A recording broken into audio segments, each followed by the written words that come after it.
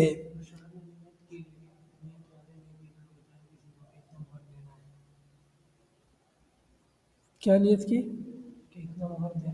ہاں، وہ مسئلہ الگ مسئلہ ہے، مہر دینا نہ دینے کا، یہاں پر اس کا تعلق نہیں ہے۔ یہاں جو اصل مسئلہ ہے کہ اگر ایسی صورت میں طلاق ہو جاتی ہے تو اس کا کیا مسئلہ ہے، گرچہ اس میں مہر کے بھی بعض مسائل کا ذکر ہے۔ وَإِن طَلَّقْتُمُوهُنَّ مِن قَبْلِ أَن تَمَسُّوهُنَّ، اور اگر تم نے بیویوں کو طلاق دے دی من قبل، قبل اس کے کہ ان تمسوهن، تم انہیں چھو، او فرضتم لہن فریدہ، وقد فرضتم لہن فریدہ، اور تحقیق کہ تم نے ان کے لیے فریدہ مقرر کر دیا ہے، معین کر دیا ہے، مہر مقرر کر دیا۔ اب یہاں دوسرا مسئلہ ہے کہ مہر متعین کر دیا ہے لیکن بیوی کو چھوا نہیں، اس سے پہلے ہی طلاق ہو گئی، ٹھیک ہے۔ فنصف، تو ایسی صورت میں مہر کا کیا بنے گا، فنصف ما فرضتم، تو آدھا مہر جو تم نے فرض کیا، مقرر کیا، اتنا مہر کیا ہوگا، یجب لہن، ان کے لیے واجب ہوگا، وَيُرْجَعُ لَكُمُ النِّصْفُ، اور تمہارے لیے آدھا مہر لوٹ جائے گا۔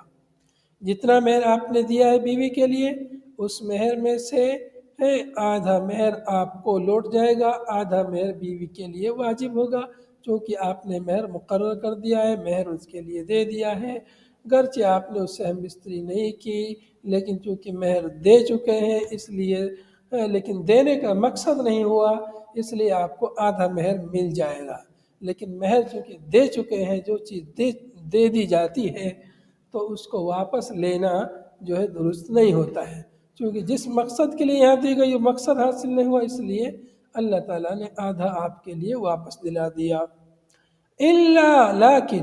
لیکن کہ الا ان یعفونا، اتنا تو واجب ہے، آدھا بیوی کا آدھا شوہر کا، الا ان یعفونا، ہاں مگر یہ کہ معاف کر دیں، کون معاف کر دے، ای الزوجات، بیویاں معاف کر دیں، فیترکنہ، چھوڑ دے پورا مہر، شوہر کے لیے نہیں چاہیے میں مہر، جس چیز کے لیے شادی ہوئی تھی وہ مقصد اس کو نہیں ملا تو وہ پورا مہر چھوڑ دے بیوی، تو اس میں کوئی حرج کی بات نہیں ہے۔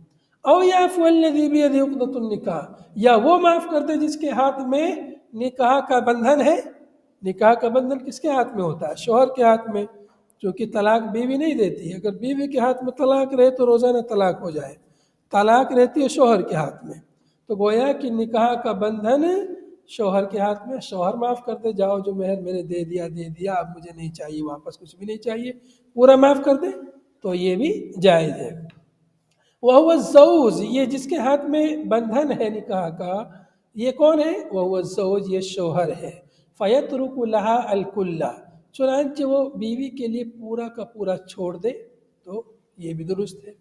یہاں پر ایک اور تفسیر بھی ہے اس لفظ کی، او یعفو الذی بیدہ عقدۃ النکاح، اس کی تفسیر ابن عباس رضی اللہ عنہ سے مروی ہے، کہتے ہیں کہ اس سے مراد ولی ہے۔ یہاں پر اس سے مراد ولی ہے، تو ولی کے ہاتھ میں عقدۃ النکاح، جس کے ہاتھ میں نکاح کا بندھن ہے، تو کیسے مراد لیے اس کو؟ یہ اس صورت میں ہوگا جب اذا کانت مہجورہ، جب وہ گود میں ہو، مطلب چھوٹی ہو، بیوی چھوٹی ہو، کیونکہ یہاں پر مسئلہ بیان ہوا نا، او یعفون، بیویاں معاف کر دیں، لیکن بیوی چھوٹی ہے تو کیسے معاف کرے گی؟ تو کہہ رہے کہ یہاں پر جو ہے بیویاں معاف کر دیں، یا بیویوں کا نکاح جس کے ہاتھ میں ہے، مطلب ان کے ولی معاف کر دیں اگر بیویاں چھوٹی ہیں۔ تو گویا کہ یہاں پر مسئلہ اس کا بیوی ہی کا ہے، دونوں آیتوں میں گویا کہ اس تفسیر کی روح سے دونوں لفظوں میں مسئلہ بیوی ہی کا ہے کہ بیویاں معاف کر دیں، لیکن بیوی چھوٹی ہے، وہ معاف کرنے کا اسے مسئلہ پتہ ہی نہیں ہے کہ یہ سب کیا ہو رہا ہے، مہر کیا ہے کیا نہیں ہے مہر۔ چھوٹے چھوٹے بچوں کی بھی شادیاں نکاح ہو جاتے ہیں بہت سارے علاقوں میں، تو ایسی صورت میں ولی معاف کر سکتا ہے۔ تو ایسی کوئی صورت بن جائے کہ کوئی بھی معاف کر دے، فلا حرج فی ذالک، تو اس میں کوئی حرج نہیں ہے۔ تو یہ جو صورت بیان ہوئی ہے فنصف ما فرضتم، یہ اس صورت میں ہے جب ہر ایک مہر کا دعوے دار ہو، ہر ایک چاہے کہ مہر مجھے مل جائے، تو ایسی صورت میں اس کا فیصلہ یہ ہے کہ آدھا مہر بیوی کو، آدھا مہر شوہر کو جائے گا۔ وَأَن تَعْفُوا، اور یہ کہ تم معاف کر دو، اقرب للتقوی، یہ تقوی کے زیادہ قریب ہے۔ ان تعفو یہ مبتدا ہے، ان یہ مصدر مؤول ہے، مصدر کی تعویل میں ہوگا، یعنی عفوکم اقرب للتقوی، تمہارا معاف کر دینا یہ تقوی کے زیادہ قریب ہے۔ خبر مبتدا کی خبر، یہ اگلا جملہ مبتدا کی خبر ہے، اور تم معاف کر دو تو یہ تقوی کے زیادہ قریب ہے۔ وَلَا تَنْسَوْا الْفَضْلَ بَيْنَكُمْ، اور تم اپنے درمیان فضل کو نہ بھولو، مطلب أَن يَتَفَضَّلَ بَعْضُكُمْ عَلَى بَعْضٍ، کہ اللہ تعالیٰ تم میں سے بعض کو بعض پر فضیلت دیتا ہے۔ آپس کی فضیلت کو یعنی فراموش نہ کرو، اسے بھولو نہیں، أَن يَتَفَضَّلَ بَعْضُكُمْ عَلَى بَعْضٍ، مطلب یہ ہے کہ اللہ تعالیٰ نے تم میں سے بعض کو بعض پر فضیلت دی ہے، تو تفضل بالاحسان ہے، احسان کر کے ایک دوسرے پر فضیلت حاصل کرو، ایک دوسرے پر احسان کرو، معاف کر دو، جو جلدی معاف کر دے گا گویا وہ تقوی کے زیادہ قریب ہو گیا۔ وَلَا تَنْسَوْا الْفَضْلَ بَيْنَكُمْ أَيْ أَن يَتَفَضَّلَ بَعْضُكُمْ عَلَى بَعْضٍ، کہ اللہ تعالیٰ نے تم میں سے بعض کو بعض پر فضیلت دی ہے۔ إِنَّ اللَّهَ بِمَا تَعْمَلُونَ بَصِيرٌ، یقیناً اللہ سبحانہ وتعالیٰ جو کچھ تم دیکھ رہے ہو، اسے جو کچھ بھی تم کرتے ہو اللہ تعالیٰ اس کو دیکھتا ہے۔ بصیر، اللہ رب العالمین کے اسماء الحسنی میں سے ہے، اس میں صفت بصر اللہ کی سے اس کا بھی اثبات ہے۔ فَيُجَازِيكُمْ بِهِ، اللہ تعالیٰ تمہیں اس کا جو ہے بدلہ دے گا، اس کی تمہیں جو ہے اس عمل کی تمہیں جزا دے گا۔ ہاں، وَأَن تَعْفُوا، اس میں مخاطب گویا مرد ہے، مخاطب گویا ان تعفو میں ایسا لگ رہا ہے کہ مرد مخاطب ہے، لیکن مرد کے تابع عورت بھی اس حکم میں داخل ہیں، لیکن مرد والے مذکر کے صیغے سے ان کو مخاطب کیا گیا ہے۔ اس میں اشارہ ہے کہ مرد کو اس میں پہل کرنی چاہیے، مرد کو معاف کرنا چاہیے، مہر اس کے لیے چھوڑنا چاہیے، اس میں اس طرف اشارہ مفسرین نے چیز ذکر کی ہے۔ جی کوئی رکھنے کے لیے تیار نہ ہو، کیا رکھنے کے لیے؟ مار رکھنے کے لیے کوئی بھی نہ رکھے، دونوں معاف کر دیں، وہ بھی معاف کر دے وہ بھی معاف نہیں کر رکھنا ہے۔ دے، تو یہ تو الگ ہی مسئلہ ہے۔ مال تو ایسا ہے کہ جو ہے اس کو ہر کوئی لینا چاہتا ہے، ایسا مطلب بہت نادر ایسا کچھ ہوگا کہ کوئی بھی نہ رکھے، تو ایسا رہے گا جس کے ہاتھ میں قبضے میں ہے تو اسی کے پاس رہے گا، وہ دوسرا لے گا ہی نہیں، تو اس کو اسی کے پاس رہ جائے گا وہ جس کے پاس ہے۔ اگر شوہر نے نہیں دیا ہے، بیوی نہیں لے رہی ہے تو نہیں لے رہی وہ، اگر بیوی کو دے دیا اس نے، اب شوہر معاف کر دیا ہے تو وہ نہیں لے رہا ہے، نہیں مانگ رہا، اسی کے پاس رہ جائے گا۔ چلیے آگے، اپنے پاس وقت ہے، آگے آیت میں پڑھ لیتے ہیں، یاد ہو جائے گا اس کا بھی۔ حافظوا علی الصلوات والصلاۃ الوسطی، اور نمازوں کی حفاظت کرو۔ جی کوئی سوال ہے؟ متاع کب دینا ہے؟ جب مہر میں سے جب بیوی کو کوئی نہیں، کچھ بھی نہیں ملے تب دینا ہے متاع؟ ہاں وہ ابھی آگے کی ایک آیت آ رہی ہے ادھر دیکھیے، وہاں پر اس کا ذکر آئے گا، دیکھو یہاں وَلِلْمُطَلَّقَاتِ مَتَاعٌ بِالْمَعْرُوفِ حَقًّا عَلَى الْمُتَّقِينَ، یہاں پر وہاں محسنین ہے، تو یہاں پر اس مسئلے پر گفتگو کریں گے، ٹھیک ہے؟ تو یہاں پر چونکہ مہر نہیں ملا تھا ادھر ہے، تو اس لیے وہاں متاع کا ذکر ہے، اور یہاں پر مہر ملی ہوئی عورتوں کا ذکر ہے، ان کے لیے بھی متاع کا ذکر ہے۔ دیکھیے حافظوا علی الصلوات والصلاۃ الوسطی، اور نمازوں کی حفاظت کرو، پانچوں نمازوں کی، بِأَدَائِهَا فی اوقاتها، نمازوں کو ادا کر کے ان کے اوقات میں، والصلاۃ الوسطی، اور نماز وسطیٰ کی بالخصوص حفاظت کرو۔ اب یہ نمازوں کی حفاظت کا ذکر ہے، اور صلاۃ وسطیٰ کا ذکر صلوات میں آ گیا ہے، لیکن پھر اس کو ذکر کیا ہے، کیوں؟ اس کی فضیلت کی وجہ سے، جیسے کہ آگے مفسر نے ذکر کیا ہے۔ یہ کون سی ہے صلاۃ وسطیٰ؟ ہی العصر او الصبح او الظہر او غیرها، یہ یا تو عصر کی نماز ہے، یا صبح کی، یا ظہر کی، یا مغرب کی، یا عشاء کی، مختلف اقوال ہیں، مفسرین کے راجح قول یہ ہے کہ صلاۃ عصر مراد ہے۔ اقوال یعنی مختلف اقوال اس بارے میں، افردها بالذکر لفضلها، اس کو بالخصوص منفرد طور پہ ذکر کیا ہے اس کی فضیلت کی وجہ سے، اس کو بولتے ہیں عطف خاص علی العام، یہ عام ہے صلوات، اس کے اوپر خاص کیا اس کو صلاۃ وسطیٰ کو، تو عطف خاص علی العام کی قبیل سے ہے۔ وَقُومُوا لِلَّهِ قَانِتِينَ، اور اللہ کے لیے نماز میں قانتین، کھڑے ہو جاؤ اس حال میں کہ خشوع خضوع سے ہو۔ یہ قانتین کا معنی کیا ہے؟ مطیعین، ساکتین، دو معنی یہاں مؤلف نے ذکر کیا ہے۔ اللہ کے لیے نماز میں کھڑے ہو جاؤ، اسی لفظ سے علماء نے استدلال کیا کہ نماز میں قیام جو ہے ضروری ہے، رکن ہے نماز کا قیام، نماز میں قیام رکن ہے، اور یہی رکن ہونا جو ہے ان لوگوں کی بھی دلیل ہے جو نماز میں سورہ فاتحہ کو ضروری قرار دیتے ہیں، کہ قیام ضروری ہے، رکن ہے بالاتفاق، اور نماز میں سورہ فاتحہ پڑھنا بھی رکن ہے بالاتفاق۔ تو جو علماء نماز میں سورہ یعنی جو لوگ رکوع کی رکعت کو نہیں مانتے ہیں، ان لوگوں کے دلائل میں سے ایک دلیل یہ بھی ہے۔ وہ ایک الگ مسئلہ ہے، اس مسئلے کی طرف ہم نہیں جائیں گے یہاں پر۔ قیل مطیعین، قانتین کا معنی کیا ہے؟ مطیعین، ایک معنی یہ مطیعین، دلیل کیا ہے؟ لقوله صلی اللہ علیہ وسلم کل قنوت فی القرآن فہو طاعۃ، ہر قنوت جو قرآن پاک میں وارد ہے وہ اس سے مراد کیا ہے؟ اطاعت مراد ہے، جیسا کہ اس حدیث کو امام احمد وغیرہ نے روایت کیا ہے ابو سعید خدری سے، اس حدیث کی سند ضعیف ہے۔ وقیل، دوسرا معنی قانتین کا معنی ہے ساکتین، کیا معنی ہے؟ ساکتین، یعنی خاموش رہتے ہوئے نماز میں کھڑے رہیے۔ خاموش کا مطلب کیا ہے؟ مطلب بات چیت نہ کیجیے، دعائیں اپنے پڑھیے چپ چاپ۔ لحدیث زید بن ارقم، یہ معنی کہاں سے ملا ہے؟ زید بن ارقم کی حدیث سے، کہتے ہیں کہ کننا نتکلم فی الصلاۃ، کہ ہم نماز میں گفتگو کرتے تھے، حتی نزلت، یہاں تک کہ یہ آیت نازل ہوئی، فَأُمِرْنَا بِالسُّكُوتِ، چنانچہ ہم کو خاموش رہنے کا حکم دیا گیا، وَنُحِينَ عَنِ الْكَلَامِ، اور کلام سے، گفتگو سے منع کر دیا گیا۔ رواہ الشیخان، بخاری اور مسلم نے اس حدیث کو روایت کیا ہے، بخاری میں حدیث نمبر 1200 ہے۔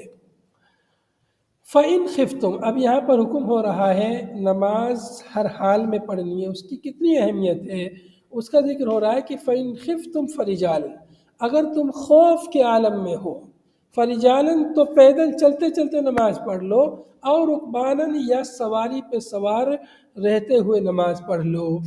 فَإِنْ خِفْتُم یعنی من عدوٍ، اگر دشمن سے تمہیں خوف ہے، اور سیلن یا سیلاب کا خوف ہے، سیلاب آ رہا ہے، لوگوں میں اس کا شور شرابہ ہے، سیلاب آ رہا ہے، سب لوگ بھاگ رہے ہیں سیلاب کے ڈر سے، او سب ان یا کوئی درندہ دوڑا رہا ہے، کوئی درندہ آ گیا، لوگ بھاگ رہے، تو ایسے کیا کرو، چل فرجالن، تو چلتے چلتے ہی نماز پڑھ لو۔ رجال جمع راجل، راجل کی جمع ہے، رجل کی جمع بھی رجال آتی ہے، راجل کی جمع بھی رجال آتی ہے۔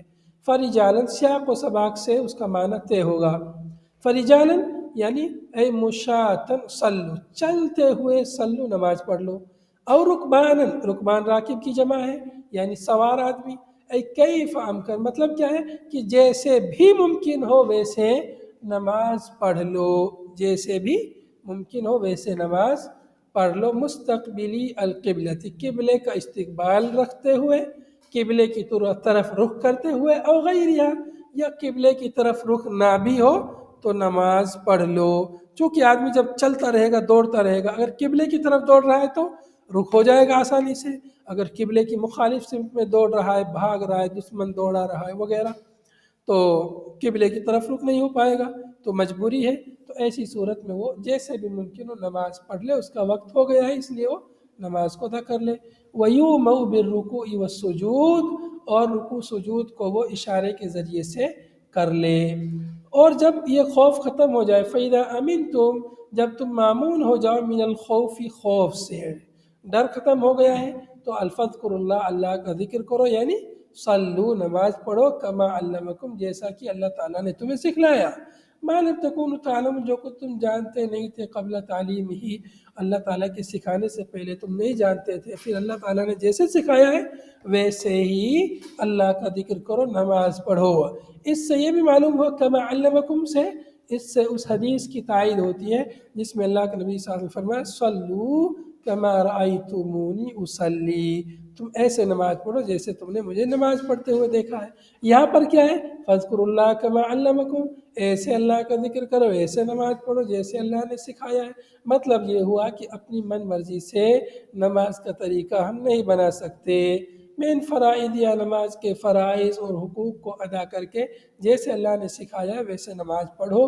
والکاف بمعنی مثل، اور یہاں پر کما میں جو کاف ہے یہ مثل کے معنی میں ہے، فذکر تشبیہ کے معنی میں، مثل کے معنی میں کہ جیسے اللہ نے سکھایا ویسے ہی پڑھو نماز کو۔ وما موصولۃ او ما مصدریۃ، ما کیا ہے، ما موصولہ ہے یا ما مصدریہ ہے۔ ھذا وصلی اللہ وسلم علی نبینا محمد وعلی آلہ وصحبہ اجمعین، سبحانک اللہم وبحمدک، نشہد ان لا الہ الا انت، نستغفرک ونتوب الیک۔ والسلام علیکم۔